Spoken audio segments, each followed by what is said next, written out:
محمد كما باركت على إبراهيم وعلى آل إبراهيم إنك حميد مجيد.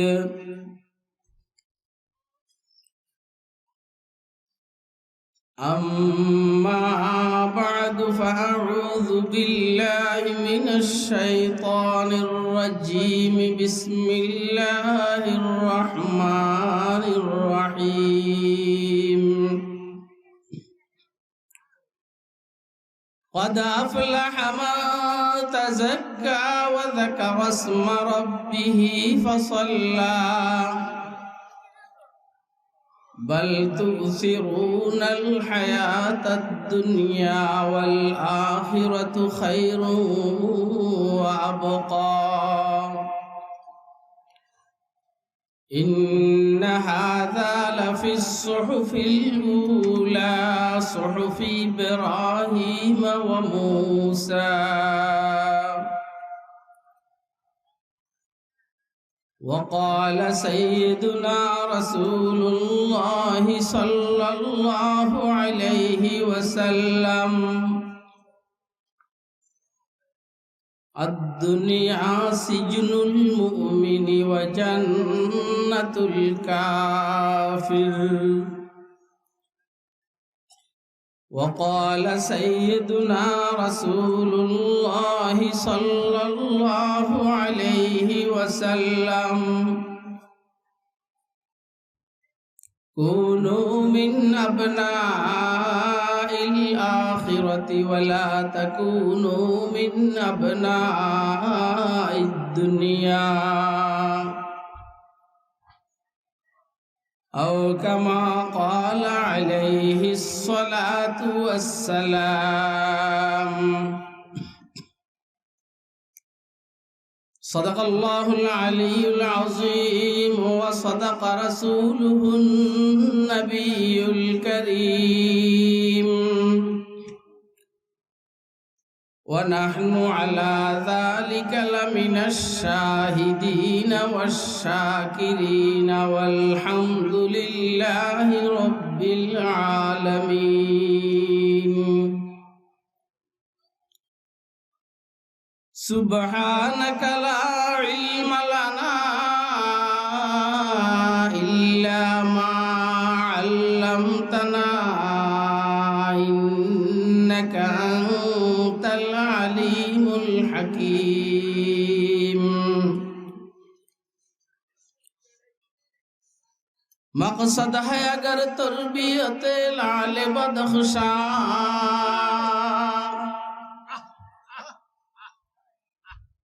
मकसद है अगर तरबियत लाल बदख्शा बेसुध है भटके हुए खुर्शीद का परताओ बेसुध है भटके हुए खुर्शीद का परताओ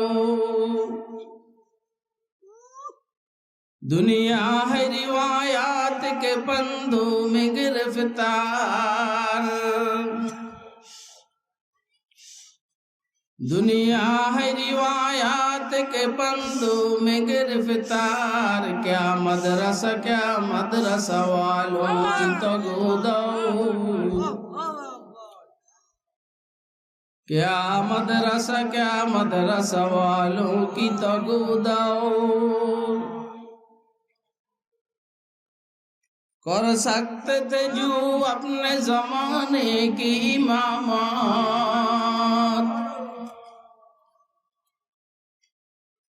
कर सकते थे जो अपने जमाने की इमामत वो कुहना दिमाग अपने जमाने के हैं पैरू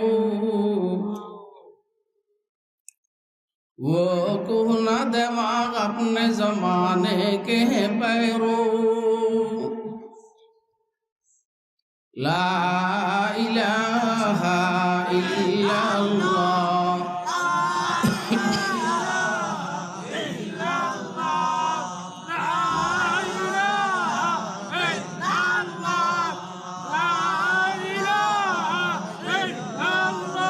লা ইলাহা ইল্লাল্লাহ।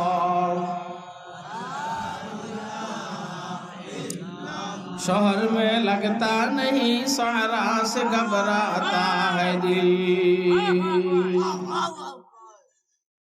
शहर में लगता नहीं सहरा से घबराता है दिल। अब कहाँ ले जाके बैठो ऐसे दीवाने को हम। ला इलाहा इल्लल्लाह।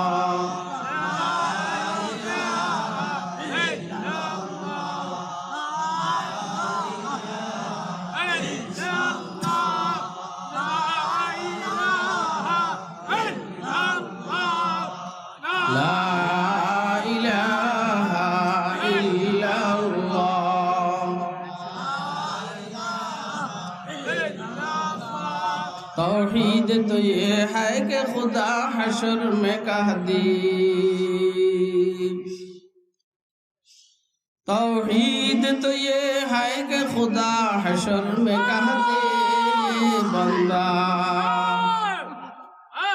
ये बंदा दो आलम से खफा मेरे लिए है। ला इलाहा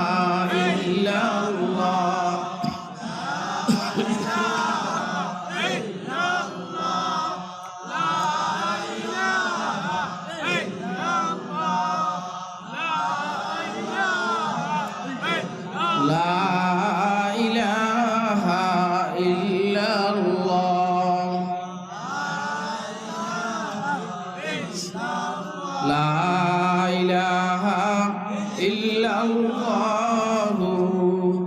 मुहम्मदुर रसूलुल्लाह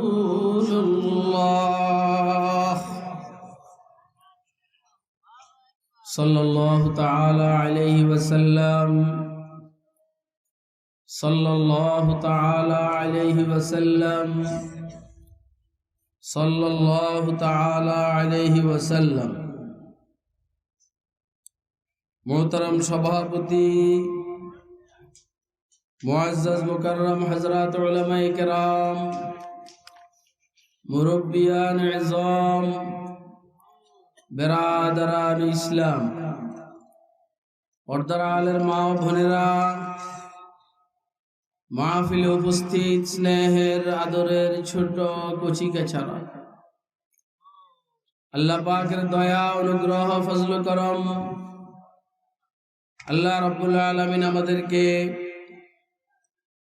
চাঁদপুর কচুয়া বাইসারা দারুস সালাম মাদ্রাসা ও এতিমখানার উদ্যোগে আয়োজিত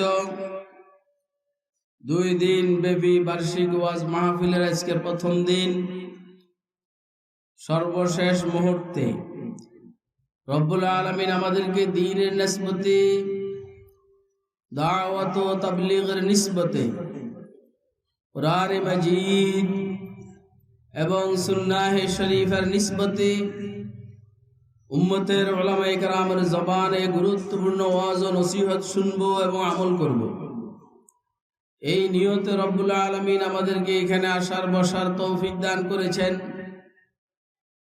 তো আমরা বলিষ্ঠ কণ্ঠে একবার আল্লাহ পাকের শুকর আদায় করি আলহামদুলিল্লাহ। আপনারা দীর্ঘক্ষণ থেকে উম্মতের উলামায়ে কেরামের জবানে গুরুত্বপূর্ণ ওয়াজ ও নসিহত শুনে আসতেছিলেন। বিশেষ করে আমার উস্তাদ উজানি মাদ্রাসার শিক্ষা সচিব শেখুল হাদিস এবং ঢাকা জামিয়া ইব্রাহিমিয়া ইসহাকিয়ার সম্মানিত প্রিন্সিপাল মুহতামিম এবং শেখুল হাদিস আল্লামা আব্দুর রহমান দামাত বারাকাতুল আলিয়া, হুজুরের জবান থেকে আপনারা হৃদয় নিংড়ানো, কলিজার থেকে যে কথাগুলো বাহির হয়েছে, এরকম কিছু ওয়াজ ও নসিহত আপনারা শুনেছেন, আমিও বসে বসে শুনছি। আমরা তো আজকাল এই সমস্ত ওয়াজ পছন্দ করি না। আমরা হইলাম বং বাং পছন্দ করি। বং বাং বুঝেননি? হ্যাঁ, বক্ক চক্কর ওয়াজ এটি আবার আমরা ভালোই পছন্দ। মানুষ আমরা বক্ক চক্কর, ওয়াজও এখন আপ টু ডেট হয়ে গেছে, বক্ক চক্কর হয়ে গেছে। কিন্তু কি পরিমাণ দরদার ব্যথা নিয়া কথা বলছেন হুজুরে, যদি হুজুরের দিলের ভিতরে আপনাদেরকে ঢুকাই দেওয়া হতো দেখতেন দিলের অবস্থাটা কি ছিল। বুঝেন না কথা? হ্যাঁ,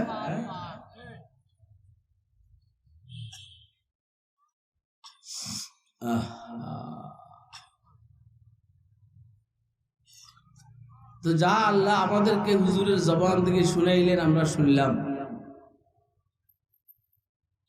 আমরা আমল করার চেষ্টা করবো ইনশাআল্লাহ। বলছেন সুদ দিব না, সুদ খাবো না, বলছেন নি? আমরাও ইনশাআল্লাহ সুদ দেব না, বলেন না? সুদ দেব না ইনশাআল্লাহ। নামাজ কাজা করব ইনশাআল্লাহ। ঠিক আছে না? শুনছেন নি কথাগুলো? ভালো করে শুনছেন?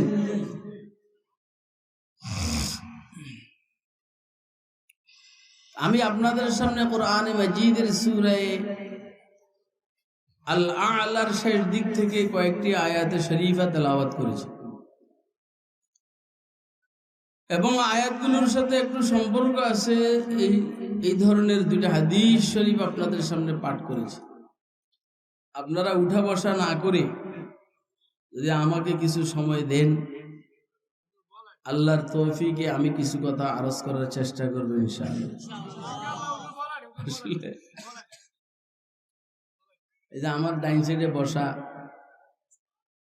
আমার অত্যন্ত আজিজ স্নেহের, এরা আমার ভাই বলে, ভাই। সারা দেশের মানুষ কত কিছু আমারে বলে, আল্লামা কয়, শাইখুল হাদিস কয়, শাইখুল তাফসীর কয়, ফিরে কামিল কয়, আর এতে কয় ভাই। ওই নাজম শাহ হুজুরের নেসবতে ভাই বলে। আমার কাছেও এটা ভালো লাগে। অনেকে অনেক কথা তো বলেই, ওইটার চাইতে এটা ভালো লাগে। আল্লামা তকি উসমানী শাহ হুজুর দামাত বারাকাতুল আলিয়া সারা দুনিয়ার মুসলমানদের ব্যতিক্রম ধর্মী একটা সম্পদ। উনি বলছেন,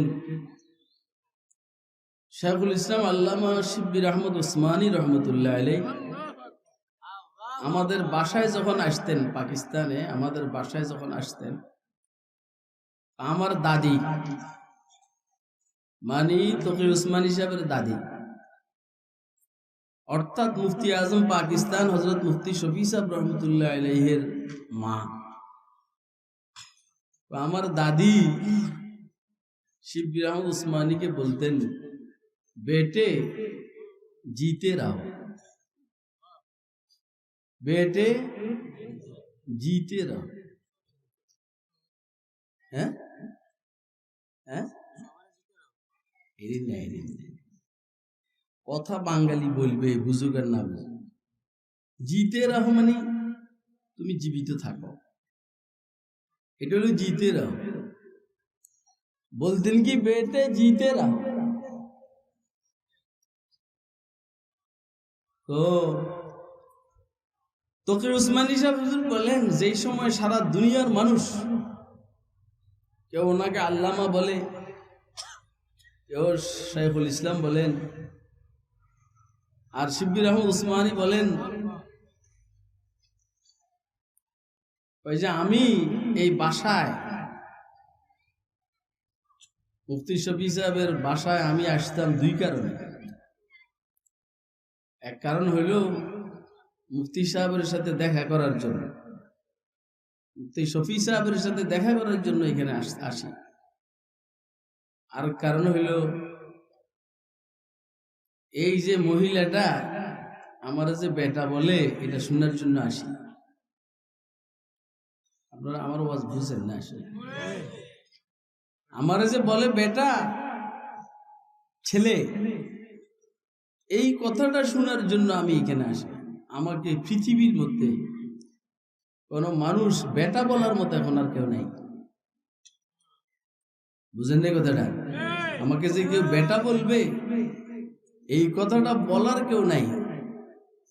বেটা তো মুরব্বীরা বলে, এরকম কেউ নাই আমাকে বেটা বলবে। এই মহিলা যেহেতু আমার মামা নেই, আমার মামুর সহধর্মিনী, উনি যেহেতু আমার মুরব্বী, এই জন্য উনি আমাকে বেটা বলেন। এইটা শুনে আমি খুব মজা পাই। এই মজাটা নেওয়ার জন্য এখানে আমি আসি, ওনার বেটাটা শোনার জন্য।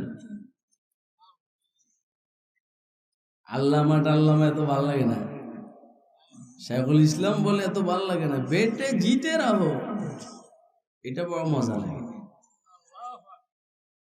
আমার শেখ মুর্শিদ উজানির হযরত রাহমাতুল্লাহ আলাইহি, হযরত শেখ মুবারক করিম রাহমাতুল্লাহ আলাইহি আমারে দেখলেই বলতেন ননু। কি বলতেন? ননু ননু ননু।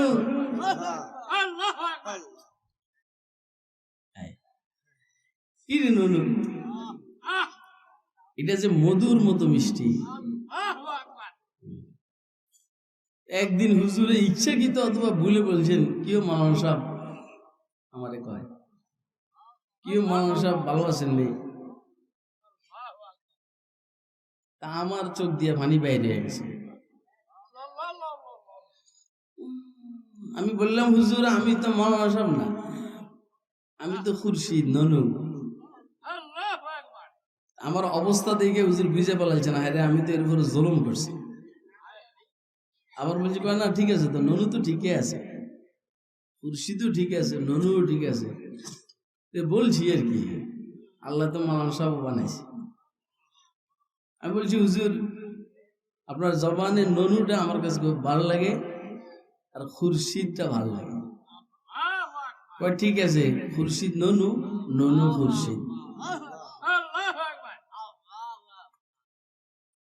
আসলে সব জায়গায় যাওয়া হয় না,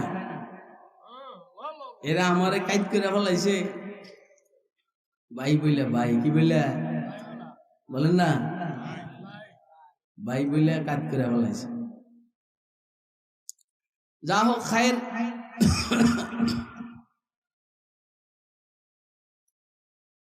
আমাদের আজকের এই বৈঠকের আলোচ্য বিষয় হলো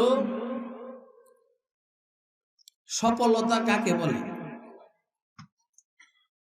সফল কাম, সফল কাম কাকে বলে? সফলতার জন্য কয়টা গুণের দরকার?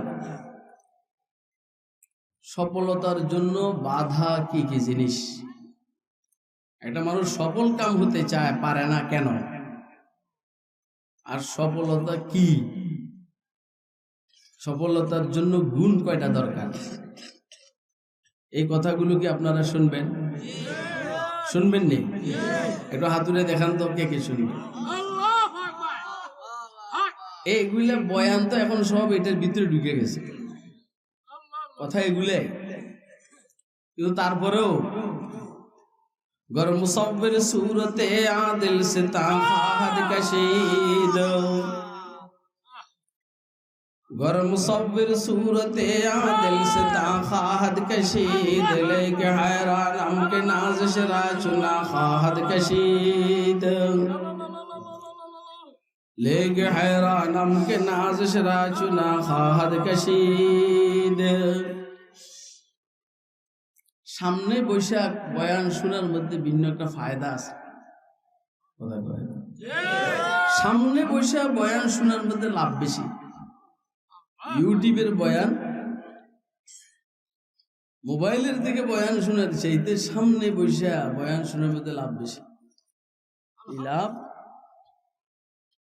আল্লাহর বান্দার শারীরিক যে নকল হরকত নয়া ছড়া, এটার মাধ্যমে অনেক টাইমে কলবের গিট্টাটা খুলে যায়। হেদায়েতের কথাগুলো দিলের মধ্যে খুব ভালো করে ঢুকে। কথা কয় না কেন? এই জন্য উস্তাদের সামনে বসতে হয়। দূরের থেকে মোবাইলে পড়লে আর পড়াইলে কাম হয় না। সফলতা কাকে বলে? চেয়ারম্যান হইলে মানুষ মনে করে যে আমি সফল কাম। আপনারা যারাই বসবেন উঠা বসা করবেন না। যারা বসবেন উঠা বসা করবেন না। এটা কিন্তু একটা ক্লাসরুম। কথা কয় না? এটা একটা দর্শে ক্লাসরুম। আপনার মনে ছেলে আপনি উঠে গেলেন গা না, আপনি আর একটা মানুষের বিরক্তির কারণ হলেন, তাকে কষ্ট দিলেন। আপনি চুপচাপ বসে থাকবেন আর দোয়া করবেন। সারা জিন্দিগি উজানির হযরত রহমতুল্লাহ এক ওয়াজ করছেন, শুধু বল ইস্তেগফারের ওয়াজ করছেন। কিসের ওয়াজ? না আর অন্য কোনো ওয়াজ করছেন? হ্যাঁ, আমরা উঠতাম না, আল্লাহর রহমত বসে থাকতাম। প্রতিবার এভাবে শুনতাম, মনে হয় যেন এটা নতুন কথা, এত মনোযোগ দিয়ে শুনতাম। কথা কয় না? এই জন্য উঠা বসা করবেন না, কথাগুলো শুনেন। কেউ আমরা চেয়ারম্যান হইলে মনে করি সফল কাম, কেউ মেম্বার হইলে মানুষ মনে করি সফল কাম, কেউ এমপি হইলে মনে করি সফল কাম, কেউ মন্ত্রী হইলে মনে করি সফল কাম। আসলে সফলতা কাকে বলে? আল্লাহু আকবার। মূল সফলতা হইল যদি আল্লাহ কোনো বন্দাকে জাহান্নামে না দিয়া জান্নাত দিয়া দেন, সে সফল। কথা কয় না? আপনি দুনিয়াতে যত কষ্টই করেন, আমি দুনিয়াতে যত কষ্টই করি, যদি আল্লাহ দয়া করে দুই এক ফোঁটা পড়তেছে, সমস্যা নেই, এদিকে তাকানোর দরকার। এটা ইবলিসে করতে আছে, মনোযোগ নষ্ট করে ফেললে পড়ুক।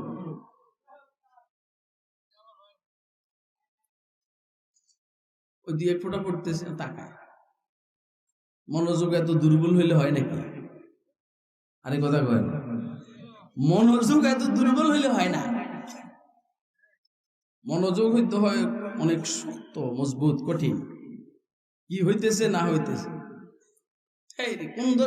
কোন জায়গা থেকে ওয়াজ করবে? ইমাম মালিক রহমতুল্লাহ আলাইহি হাদিসের কিতাব পড়াইবার জন্য বসছেন। ওনার জামার ভিতরে ঢুইকা আরবের বিষাক্ত বিচ্ছু 17টা কামড় দিছে। 17টা। কয়টা? 17টা। হ্যাঁ, মশা। আমরা তো নামাজে দাঁড়াইলেও যখন মশা কামড় দেয়, যেইখানে কামড় দেয় হাত ওইখানে যায়। থাপ্পড়ও মারি, মশারে গসাও মারি। কথা কয় না? পিঁপড়া কামড় দিল এরকম করি। কিন্তু ইমাম মালিক রহমতুল্লাহ আলাইহি হাদিসের কিতাব পড়াইবার জন্য বসলেন। কিছুক্ষণ পর পর ওনার চেহারার রং কালো হয়ে যাচ্ছে। সময় শেষ, যতক্ষণ পড়াইবার দরকার ততক্ষণ পড়াইলেন। পরে বললেন যে বাবা দেখো তো জামার ভিতরে বিচ্ছু ঢুকছে কিনা। জামা খোলার পরে দেখলো যে একটা বিচ্ছু 17টা কামড় মারছে। 17টা। কিন্তু হাদিসের দর্শের সাথে বেয়াদবি হবে, এই জন্য নামাজ পড়া নাই। ছাত্ররা বললেন হযরত প্রথমেই তো আপনি বলতে পারতেন। ইমাম মালিক রহমতুল্লাহ আলাইহি বলছেন না, রাসূলের হাদিসের দর্শ চলছে, আর একটা বিচ্ছুর কামড়ে আমি নামাজ পড়া করবো আর সবক বন্ধ করে দেবো, এটা বেয়াদবি। কথা কয় না? আর এইখানে উপরের দিকে দুই এক ফোঁটা কুয়াশা পড়তেছে, আপনি এদিকে তাকান। দিন এত সোজা? আরে ভাই আপনারা আমার কথা বুঝেন না? দিন কি এত সোজা? এত সোজা তো না। আমরা খুব সহজে পাইছি। যারা দিন আমাদের পর্যন্ত পৌঁছাইলেন, এরা কিন্তু অনেক কষ্ট করছে। ওনাদের কষ্টের কারণে দিন আমাদের কাছে পৌঁছে। সহজে পাওয়ার কারণে এটার কদর আর মূল্যায়ন আমাদের কাছে নাই। আমি বলছি সবচেয়ে বড় সফলতা হলো কোথায় যাওয়া? বলেন না, কোথায় যাওয়া? জান্নাতে যাওয়া তো এক কথা, কিন্তু কোরআন মজিদের এক আয়াত ইনশাআল্লাহ এখনই আমি তেলাওয়াত করব। ওই যে জাহান্নামের আযাব ভোগ করার পরে, যদি দুজকের আযাব ভোগ করার পরে এখান থেকে বাইরে যদি বেহেশতে দেওয়া হয়, এটাও সবচেয়ে বড় সফলতা। ফামান যুযিয়া আনিন নারি ওয়া উদখিলাল জান্নাতা ফাকাদ ফাজ ওয়া মাল হায়াতুদ দুনিয়া ইল্লা মাতাউল গুরুর। তো যে বা যাকে জাহান্নামের থেকে বের করা হলো, আর ওয়াউদখিলাল জান্নাতা বেহেশতে ঢুকানো হলো, জাহান্নামের থেকে বের করে জান্নাতে ঢুকানো হলো, ফাকাদ ফাজ, সে সফল কাম। মানে জাহান্নামে জ্বলছে, তারপরে জান্নাতে যাবে, সেইও সফল কাম।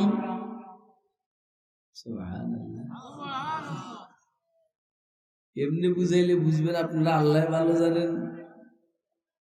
বিপদে আছি আমি, আমার আজকে মন ভালো না।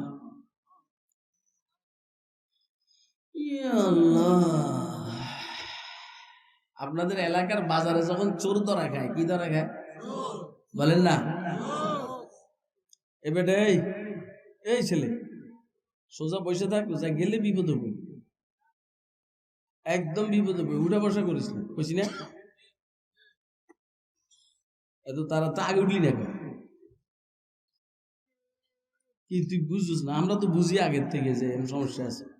আচ্ছা যা, আবার আসবি তো, যা, আমি খেয়াল রাখছি। আপনাদের এলাকার বাজারে চোর একটা ধরা খাইছে।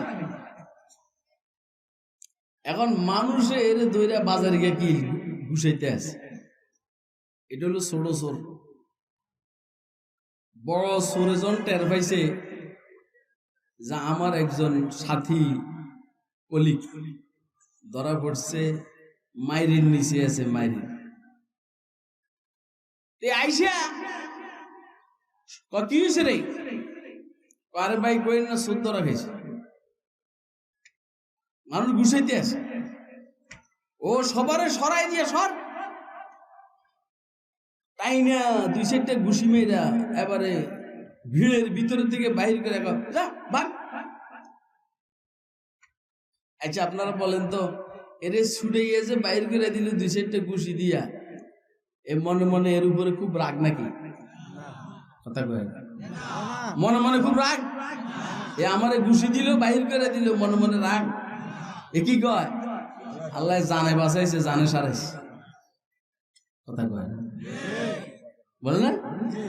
জানে বাঁচাইছে, জানে সারাইছে। ঠিক কোরআনে মজিদের আয়াতের যে স্টাইলটা এমন, যারা জাহান্নামের থেকে টেনে হিসড়ে বাহির করে বেহেশতে ঢুকানো হইল, সেও সফল কাম। এ বলল যে কয়দিন দোজকে ছিলাম, আজ অসুবিধা নাই, কিন্তু বেহেশত তো পাইছি।